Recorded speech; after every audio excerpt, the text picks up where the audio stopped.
Welcome to the second half of the Entertainment Roundup for the last week of February 2014. I'm J77. Let's get to this remaining four stories I want to talk about. But this one is very important. Um, the Simpsons main voice character, Hank Azaria, had won a lawsuit that he did over a character. The article said that Hank Azaria have provided a number of voices on animated comedy institution The Simpsons, have prevailed in a lawsuit brought against leap year actor Craig um, Riacco,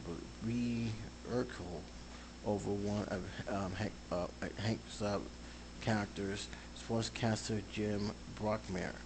Um, the judge on this case granted Hank Azaria a motion for summary judgment in a suit last week, finding that Brockmere's character is copyrighted material owned by Kazari, as well as How to Pictures Inc. Kazari filed suit in 2012, ensuring that Brinko has falsely claimed ownership of the character, jeopardizing a potential movie deal. Um, Now it says here that Bronco attorney sent a cease and desist letter to Hazaria over the sportscaster's character Jim Bronco, who was featured in the 2010 Funny or Die video, claiming that the character has been created by Brinko. However, Fitz found otherwise, finding that the Brinko character was both copyrightable and that Hazaria and How to Pictures owned the copyrights. Very interesting to see that has happened here. Um, First of all, I'm glad that Hank Azaria failed in the case. Obviously, this was a classic case. Since he's there, and since he thought nobody had made a copyright, he thought he could take claim to it. Apparently, the judge didn't see it that way, and apparently, even though he's obviously the person is very, very bitter, the point is he didn't own it, and the judge knew he didn't own it, and therefore the winner goes to the person who definitely deserved it. Of course, Hank Azaria is very happy. He made a few statements which I have note, and pretty much hopefully he can move forward without having to worry about somebody else taking their stuff. I will leave a link below so you guys can check it out. It's definitely something to take a look at, especially when it comes to something like he's always like to keep an eye on what goes on, because just when you thought that people won't try and take what you have worked so hard for, this is a perfect example of people actually doing copyright infringements, and not those who are in YouTube just basically making reviews just for the sake of making reviews. But that's another story for another day. Well, let's get down to something on TV. It looks like 24 is not the only one that's having a resurgence in the miniseries department. Heroes will be making a return to NBC in 2015. It was actually confirmed by not only NBC but by also a trailer that NBC had put out. The NBC announced that they are bringing back Heroes, a sci-fi series that runs from 2006 to 2010, in a miniseries from that will debut in 2015. We're thrilled that the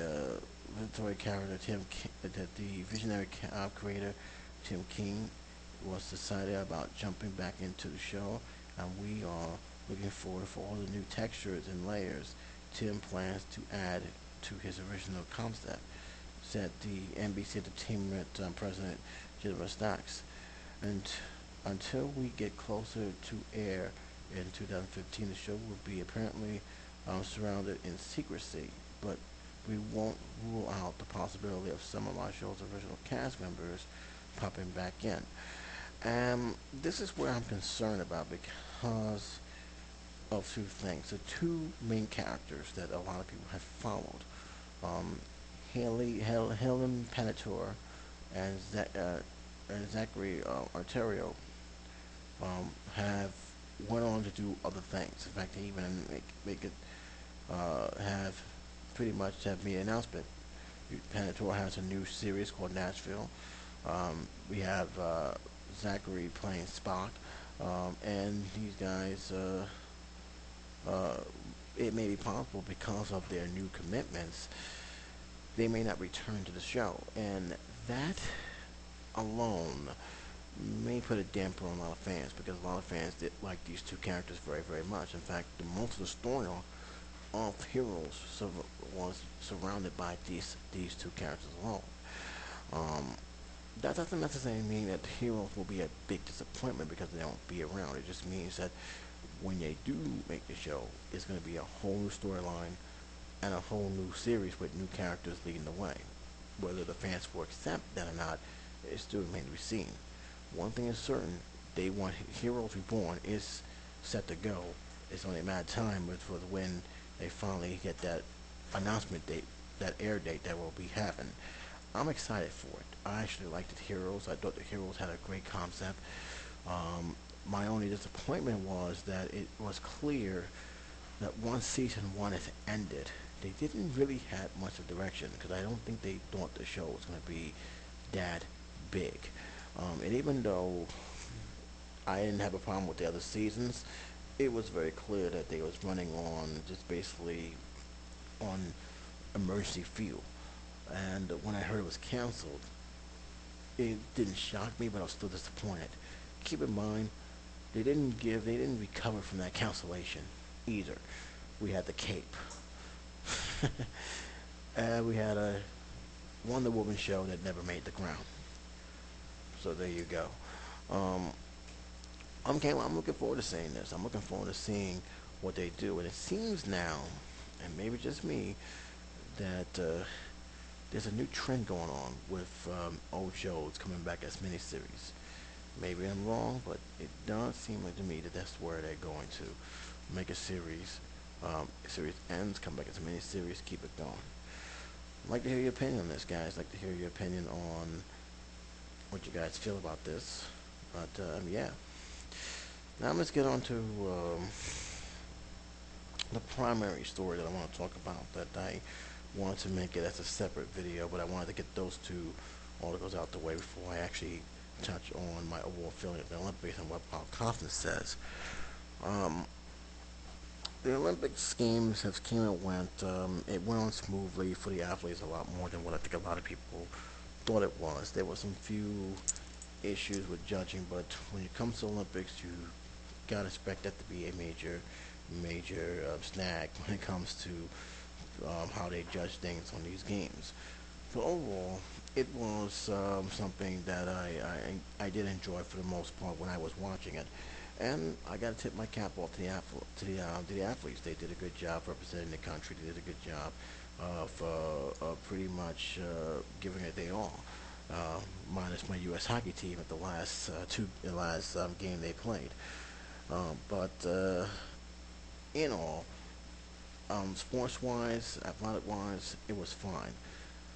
Yet, the stuff that was going on behind the scenes almost ruined the film for me. And being a person who have lost interest to these games for a lot of reasons, hearing all the stuff that was going on behind the scene with Putin, with the fact that the hotels wasn't even ready, with the fact that there was not clean sanitary water, with the fact that they were still talking about manholes being built, the fact that the money that was supposed to be given for this Olympic Games was not being given, the fact that the protest was going on out there and the news kept covering the freedoms of other peoples, their civil rights of other people, from one of the pussy rats getting beat up by a police officer in a protest. It really became a distraction. It really became a burden that I really did not want to hear, especially in these games. And that was one of my major issues with these games. It was just like every time I want to get to these games, either it was not covered enough, or it was covered, but not before we hear a whole bunch of other stuff that was going on that was irrelevant to the game that was happening. And I'm not saying that the stuff that was covered didn't need to be covered. There are important issues going on, and it does affect what happens in this country as well.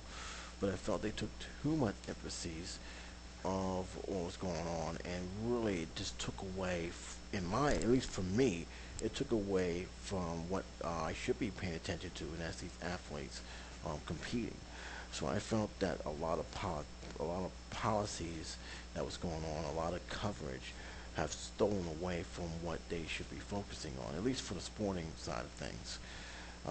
And nothing more proved that to what Bob Kaufman said. And this is something I want to add in because this is the fourth and last story, but it's a very important one because what Bob Kaufman had said pretty much reflected on why it was very, very hard for me to get involved in this Olympics Games. Very, very hard for me. Let me just pop this out real quick because it really says a lot about what's been going on between the behind the scenes and as well as what's going on in that country in terms of politics concerned. But basically, it says, and I quote, that Mark Costner have said that he needed to talk about the stuff that was going on because NBC was being criticized a lot, and he felt that it was necessary for this country to know what's going on, the unrest, especially for those who was worried about athletes who were openly gay and competing. They was worried about their safety. They was worried about the political stuff that was going on. They was basically worried about what would happen to them if they would go and compete. You also had the situation where terror alert was also a major, major concern. And even though Putin was trying to ensure them that this place would be ready when it comes to game time, people were still worried, still nervous. Mention that those who wanted to go can't go because hotels were just too expensive. So a lot of stuff was happening, and he was bringing up all that stuff, and he was defending his stance on how and why he chose to cover it the way it is. Now, keep in mind, Clark Costness is a guy who really has no problem of bringing his political views up front. Whether you agree with him or not, that's really up to you. But he has no problem of bringing out what he feels, and oftentimes making sports that front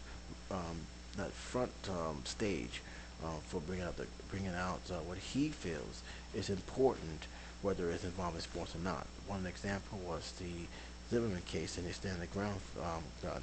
He brought it out. I'm sorry, the shooting that was going on, and how they felt it's time that we take action, and many people thought he was out of line for that. And this is no different. In fact, I believe he was criticized for actually not being in that arena for a certain amount of time.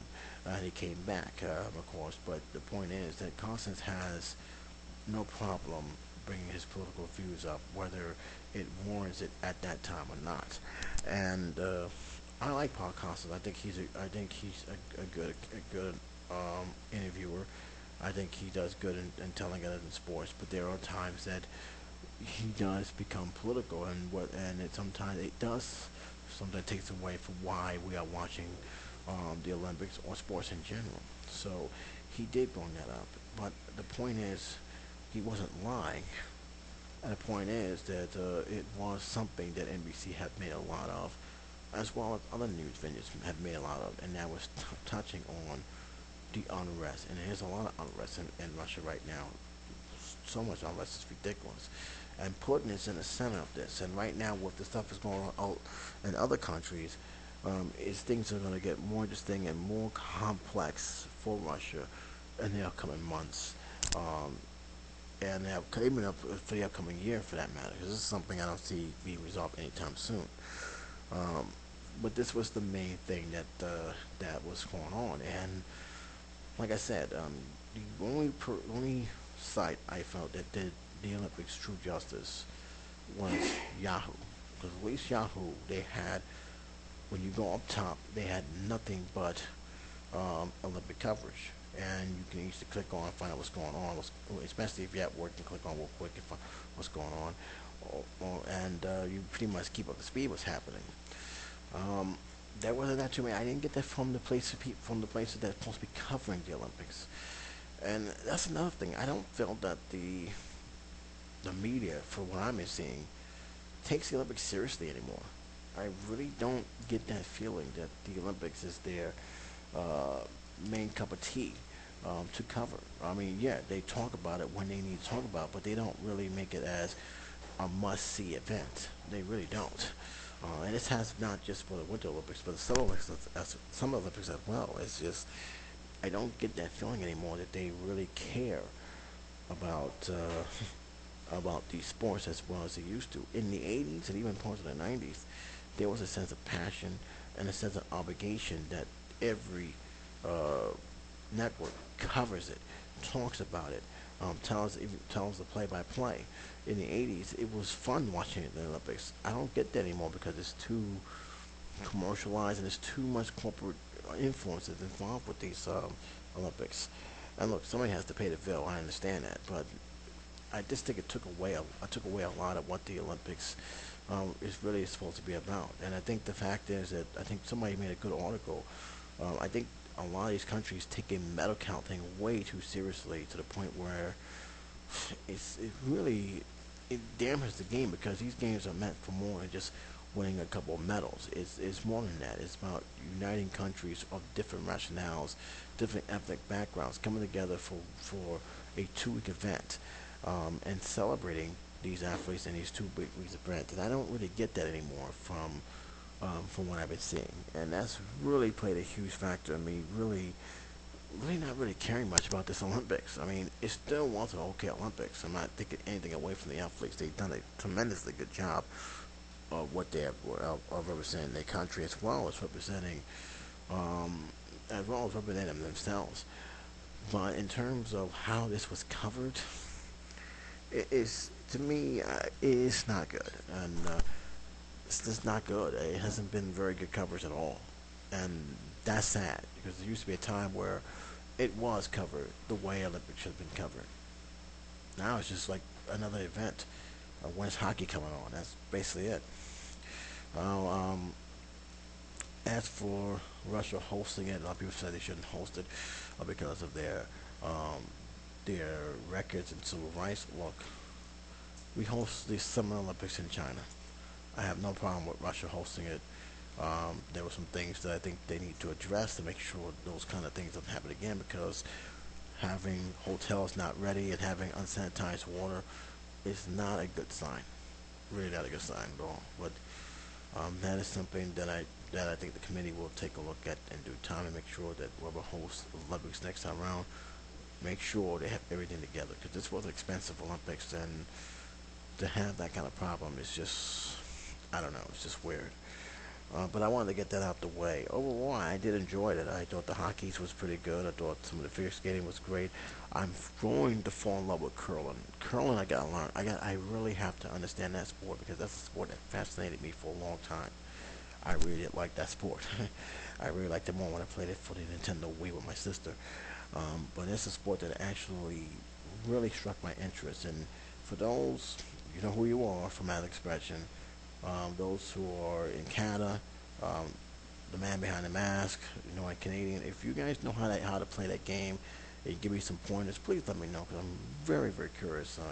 The only time I get to see this game is when the Winter Olympics are on, but it really is a fascinating game to me, and I really want to know uh, the ins and outs and the history behind this game. Because this game, when I see it, like, what is this game doing? What are they doing? But for some reason, I really got interested more and more as I keep seeing it. So they're doing something right. um, Again, for the most part, I did enjoy the games, but overall, I think the coverage was not that good. I think the TV coverage was not that good, at least in the United States. I don't know how the other countries cover it, but the United States, to me, they need to do a better job than that. They need to do a better job. And to me, I just think they need to, at least for the Olympic Committee, just don't make it a one network show. Have multiple networks covering it and making sure they cover it from the way it's supposed to be, like in the 80s. Because to me, if you're going to have 2 Olympics, fine, I don't mind, but they got to do a better job covering it. That's it for now, guys. That's all the entertainment run I got for this week. Hope everything's going good with you guys. And until then, J77 signing off.